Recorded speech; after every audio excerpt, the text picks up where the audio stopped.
So in this project Baleno ഈ കാണുന്ന bear plastic എലമെൻസിനെ എല്ലാം നമ്മൾ ഹൈലി ഗ്ലോസി ആയിട്ടുള്ള പിയാനോ ബ്ലാക്കിലേക്ക് കൊണ്ടുവരികയാണ്. ആൻഡ് ഓൾസോ ബൂട്ടിലെ ക്രോം എലമെൻറ്റിനെ അതേ ട്രീറ്റ്മെൻറ്റ് തന്നെയാണ് കൊടുക്കുന്നത്. പമ്പറിൽ ചെറിയൊരു സ്ക്രാച്ച് ഉണ്ട്, അതിനെ റെക്ടിഫൈ ചെയ്യുന്നുണ്ട്.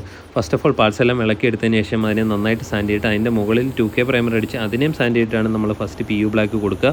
അത് പിയാനോ ബ്ലാക്ക് ഷെയ്ഡിലുള്ളത്. അതിൻ്റെ മുകളിൽ നമ്മൾ HS ക്ലിയറും അപ്ലൈ ചെയ്യുന്നുണ്ട്. നല്ലൊരു ഫിനിഷും അതോടൊപ്പം തന്നെ എക്സ്ട്രാ ഡ്യൂറബിലിറ്റിയും കിട്ടാൻ വേണ്ടിയിട്ടാണ് നമ്മൾ HS ക്ലിയർ അപ്ലൈ ചെയ്യുന്നത്. ആൻഡ് ഓൾസോ ഈ പറയുന്ന പ്രോസസ്സ് എല്ലാം നമ്മുടെ എല്ലാ പാർട്സിനും അപ്ലൈ ചെയ്തിട്ടുണ്ട്. ബട്ട് സംടൈംസ് പെയിൻറ്റ് ചെയ്യുമ്പോൾ നമുക്ക് ചെറിയ എററുകൾ വരാറുണ്ട്, ചിലപ്പോൾ ഡസ്റ്റുകളൊക്കെ സംഭവിക്കും. അങ്ങനെ നമ്മൾ ഒരു പാർട്ടിന് ചെറിയൊരു എറർ പറ്റിയപ്പോൾ അതിനെ പൂർണ്ണമായിട്ടും ക്യൂർ ആയതിനു ശേഷം നെക്സ്റ്റ് ഡേ നമ്മൾ അതിനെ വീണ്ടും 1000 പേപ്പറിന് കട്ട് ചെയ്തിട്ട് ക്ലിയർ അപ്ലൈ ചെയ്തിട്ടാണ് വണ്ടിയിലേക്ക് ഫിറ്റ് ചെയ്യുന്നത്. ആൻഡ് ഓൾസോ ബമ്പർ സ്ക്രാച്ചിലേക്ക് വരാം. പെയിൻറ്റ് പോയിടത്തെല്ലാം നമ്മൾ പ്രൈമർ അടിച്ച് പെയിൻറ്റ് ടച്ചപ്പ് ചെയ്തതിന് ശേഷം ബമ്പർ ബ്ലെൻഡ് ചെയ്താണ് എടുക്കുന്നത്. ഫുൾ ബമ്പർ അടിക്കുന്നതിൻ്റെ കോസ്റ്റ് ഒഴിവാക്കാൻ വേണ്ടിയിട്ടാണ് നമ്മൾ ഈ കർവ് വെച്ചിട്ട് ബമ്പർ ബ്ലെൻഡ് ചെയ്യുന്നത്. സോ ഈ പറയുന്ന ലെഫ്റ്റിലേക്ക് വരെയാണ് നമ്മൾ ക്ലിയർ അപ്ലൈ ചെയ്യുക. അതിൻ്റെ ഇടയ്ക്കുള്ള ആ പോർഷൻ നമ്മൾ ബ്ലെൻഡിങ്ങിന് വേണ്ടി ഉപയോഗിക്കുന്നതാണ് ബ്ലെൻഡിങ് തിന്നർ വെച്ചിട്ട്.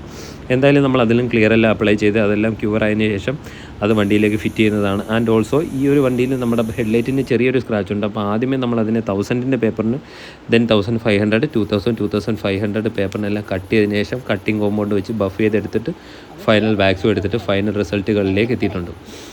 സോ ഇതാണ് നമ്മുടെ ഫൈനൽ റിസൾട്ട് കാണാൻ പോകുന്നത്. ഏകദേശം അത്യാവശ്യം നല്ല രീതിക്ക് ഹെഡ്ലൈറ്റിലെ സ്ക്രാച്ചുകളെല്ലാം മാറിയിട്ടുണ്ട്. ആൻഡ് ഓൾസോ നമ്മൾ ബൂട്ടിലെ ക്രോം എലമെൻറ്റ് ഹൈലി ഗ്ലോസി ആയിട്ട് തന്നെ നമുക്ക് കിട്ടിയിട്ടുമുണ്ട്.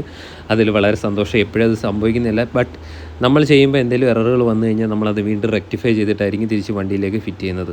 നമ്മുടെ കസ്റ്റമർ ആവശ്യപ്പെട്ട ഒരു കാര്യം എന്ന് പറയുന്നത് എക്സ്ട്രാ ഗ്ലോസി ആയിട്ട് തന്നെ ഈ പാർട്സ് എല്ലാം കിട്ടണമെന്നുള്ളത് കൊണ്ടാണ് നമ്മളത് അത്രയും കെയർഫുള്ളായിട്ടും ആൻഡ് ഓൾസോ HS ക്ലിയർ തന്നെ ചൂസ് ചെയ്ത് ചെയ്യാനും തീരുമാനിച്ചിട്ടുള്ളത്.